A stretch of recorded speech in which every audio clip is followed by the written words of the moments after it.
पर सर अगर गलतियां नहीं थी उनके परिवार में किसी सदस्य में तो बेल मिलने में इतनी देरी क्यों हो गई? जो आरती छोटू को घर पर बुलाई थी कहीं ना कहीं दोषी तो वो भी होगी, तो क्या उसको सजा के लिए आप कितना तैयारी कर रहे हैं? क्या उसकी सजा हो? जिस तरह से समाज में भ्रम फैलाया जा रहा है कोई ना कोई दोषी होगा क्योंकि मृत्यु तो हुई आप है। देखिए, दो लोग थे उनके सदस्य थे उस परिवार के सारे आज बाहर हैं। आप कितने खुश हैं क्योंकि आप इस केस को देख रहे थे और कहीं ना कहीं कहा जाए तो आपको एक जीत मिली है। बहुत बड़ा आप माने हीरोइक काम नहीं किए हैं। किसी के घर में रात में घुसना अवैध तरीके से ये गलत है। तो गलत काम करते हुए यदि आप पकड़े गए और आपकी हो जाती है, उसमें मृत्यु हो जाती है, तो आपको नोबेल प्राइज नहीं मिल जाएगी की बात नहीं है। सबसे पहले जो बच्चे तो उसके प्रति हमें भी गहरी संवेदना है, छोटू की मौत के प्रति हमको है। लेकिन सवाल ये है कि एक और गलत काम में मरा है, इस चीज़ को मैं डंके की चोट पे कह रहा हूँ। इस बात को मानते हैं कि वो गलत काम करने गया था?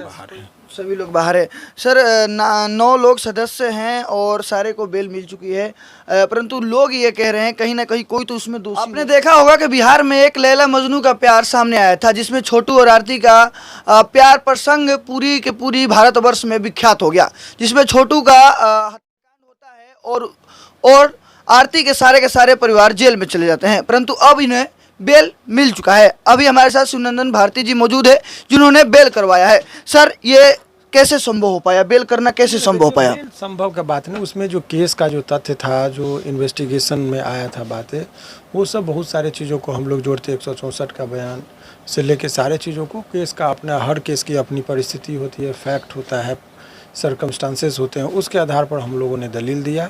और माननीय न्यायालय के द्वारा सारे तथ्यों को देखने के बाद एक चीज़ था कि 3 महीना में ट्रायल कंप्लीट नहीं होता है चार्ज फिल्म के बाद, तो इन लोगों को छोड़ दिया जाएगा। तो 3 महीना हो गया था, ट्रायल और कंप्लीट नहीं हुई थी तो बेल मिल गई। 9 लोग थे उनके सदस्य थे उस परिवार के सारे आज बाहर हैं।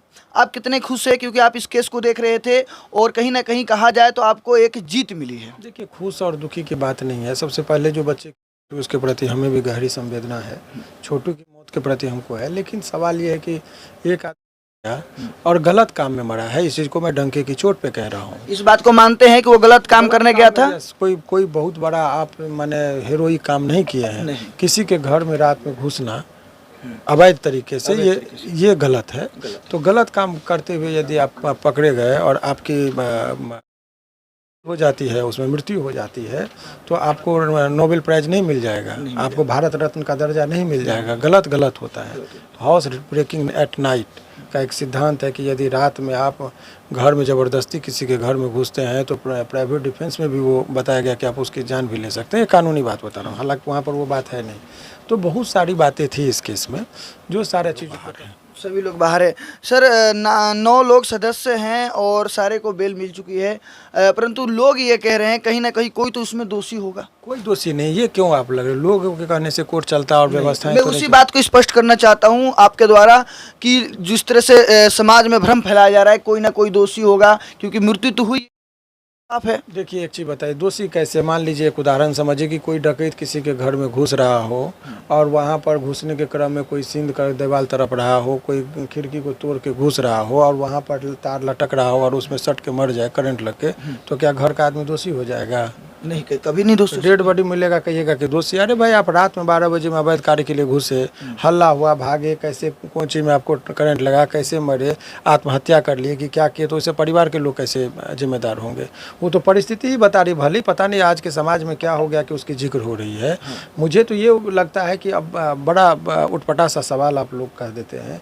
सिंपल सा बात है कि अवैध कार्य करने के लिए वो घर में घुसा, इससे बड़ा प्रमाण क्या हो सकता है कि उसके घर में ही जो है सो और बेगुनाह लोग। माँ बाप कभी चाहेगा कि हमारा बच्चा हमको बदनाम करे? कभी नहीं। तो माँ बाप के प्रति लोगों की सिंपैथी होनी चाहिए। और रही बात की जो गलत किया वो उसी गति से जाएगा। जो गलत चोरी करेगा तो जेल है, अवैध तरीके से घर में घुसेंगे तो अलग प्रक्रिया है। तो ऐसे परिस्थिति में जो उसकी मृत्यु हुई है, तो मौत के बाद जो है सो एक चर्चा का विषय बना रहा और मनगढ़ंत तरीके से झूठा मुकदमा रचकर इन लोगों को फंसाया गया था और अभी फिलहाल वो जेल से बाहर है। यही फिलहाल वो जेल से बाहर हैं। पर सर अगर गलतियां नहीं थी उनके परिवार में किसी सदस्य में तो बेल मिलने में इतनी देरी क्यों हो गई? नहीं, ये प्रक्रियात्मक लेट है।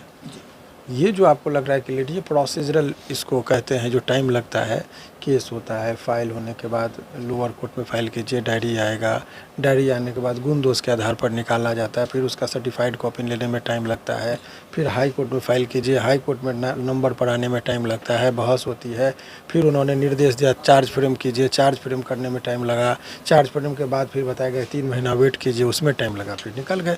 जिस तरीके से कोई महिला प्रेग्नेंट होगी तो 9 महीना उसको पेट में और कोख में रखना होगा, तभी तो ऑपरेशनों करके इलाज करेंगे। तो भाई जो प्रक्रियात्मक लेट है, तो प्रक्रियात्मक लेट हुआ तो उसमें कर क्या सकते हैं, लेकिन देर से ही सही अभी फ़िलहाल ये लोगों के लिए राहत भरी खबर है कि ये लोग जेल से बाहर हैं, यही चीज़ है। सर जिस तरह से अभी इस केस को लेकर आरती का बयान आ रहा है कि मेरे को धमकी दी जा रही है, मेरे को दबाव दिया जा रहा है, तो इस बात में कितनी सच्चाई है? नहीं, वो सब गलत और मनगढ़ंत बात है। वो चर्चा में बने रहने के लिए इस तरह की बातें कही जा रही है। बेवजह का दबाव का पॉलिटिक्स होता है कि ये सब बात बोल देंगे कि सर ये सब कोई बात में दम नहीं है। ऐसा कोई बात में दम नहीं है। जो आरती छोटू को घर पर बुलाई थी, कहीं ना कहीं दोषी तो वो भी होगी, तो क्या उसको सज़ा के लिए आप कितना तैयारी कर रहे हैं? क्या उसकी सज़ा होगी? इस बिंदु पर अभी कोई टिक्का टिप्पणी नहीं है। अभी हम लोग कुछ काम कर रहे हैं, अभी बचाने का हम लोग का है। हम लोग जो निर्दोष हैं उसकी भी तैयारी कर रहे हैं। ये हम लोग क्या कर रहे हैं उस चीज़ को अभी कैमरा पर कहना उचित नहीं है। वो हमारी केस के इंटरनल को निकालेंगे, जबकि बहुत पहले ही हम लोग को पता था कितना तरह, तो समय से पहले नहीं कोई चीज़ की घोषणा होनी चाहिए। समय का प्रतीक्षा कीजिए, आप लोगों को पता चल जाए। जिस तरह से आरती का बयान आ रहा है, उनके घर वालों का बयान आ रहा है कि हमको धमकी मिल रही है, हमारे आसपास कोई ऐसे अवैध आदमी घूम रहा है, तो क्या उससे इस केस पर कुछ प्रभाव पड़ेगा? उससे कोई प्रभाव नहीं पड़ेगा, इस सबसे कोई कुछ बात नहीं है। क्योंकि सच्चाई ये है कि ये लोग बहुत ही निर्दोष हैं, शांति प्रिय लोग हैं, ट्रायल में सपोर्ट करेंगे, और इन लोगों का गतिविधि इस तरह का है नहीं, एगो बेवजह का मनगढ़ंत बातें बताई जा रही है। जिस तरह से आपने कहा कि रात को किसी के घर में भी अवैध तरीक़े से घुसना और मारा जाना, ये आमतौर पे जो केस है आपने बताया, तो इससे समाज में क्या संदेश जाता है? देखिए, समाज में लोगों को सामाजिक दायित्व जो है लोगों की और ज़्यादा बढ़ गई है। समाज में इस तरह के लोगों, उन्मादी तरीके के लोगों का प्रचलन भी बढ़ा है। तो समाज नियंत्रण करे, और समाज अपने स्तर से नियंत्रित करती भी है, और फिर वो कानूनी तौर पर भी होता है, कानून भी अपना काम करता है। माँ बाप का काम है कि बच्चे को अच्छे संस्कार दीजिए, अच्छे परवरिश और माहौल में रखिए, जो माँ बाप कर रहे हैं। फिर भी यदि एकाध इस तरह की वारदात हो जाती है तो इसमें हम और आप क्या कर सकते हैं। ठीक है, शुक्रिया। तो देख सकते हैं, ये थे हमारे साथ शिवनंदन भारती जी, जो इस केस को देख रहे हैं। वैसे इस केस को लेकर आपकी क्या राय, हमसे जरूर कमेंट में अपनी राय शेयर करें। मैं था आप सभी का भाई तेजा, और आप सभी देख रहे थे अपनी आवाज़ न्यूज़। जय बिहार, जय।